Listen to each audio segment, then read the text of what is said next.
తమిళనాడు, కర్ణాటక, కేరళలో హోటల్లో చేసే చట్నీ ఎలా చేయాలో చూద్దామండి. ఆ స్టైల్‌లో ముందు పచ్చిమిరపకాయలు బాండీ పెట్టుకొని వేపుకొని, ఒక గుప్పెడు కొత్తిమీర, ఒక గుప్పెడు కరివేపాకు వేసుకొని గోల్డెన్ బ్రౌన్ వచ్చే వరకు వేపుకొని పెద్ద మిక్సీ జార్‌లో తీసుకోండి.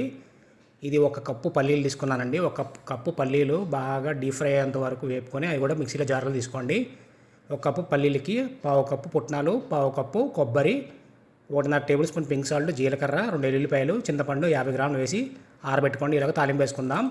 బండి పెట్టుకొని నూనె వేసుకొని అందులో ఆవాలు, జీలకర్ర, ఎండుమిరపకాయలు, కరివేపాకు వేసుకొని తాలింపు చేసుకొని పక్కన పెట్టుకోండి. ఇప్పుడు మనం ఏపీ పక్కన పెట్టుకున్నాం కానీ మిక్సీలో ఒక 2-3 తిప్పులు తప్పండి అంతే. Tamil Nadu, Kerala, Karnataka style chutney hotel style ready అండి. దాంట్లో తాలింపు వేసి పెట్టుకున్నాం కానీ అది కూడా వేసేసుకుంటే చట్నీ రెడీ అండి. సింపుల్గా అయిపోతుంది, చాలా టేస్ట్గా ఉంటుంది. మన ఇడ్లీలు వేసుకొని దోశ వేసుకొని చట్నీ ఎలా ఉందో టేస్ట్ చేసి చూద్దాం. ఇడ్లీలు వేసుకున్నానండి, దోశ కూడా వేసేద్దాం. దోశ కూడా కాలిపోయిందండి.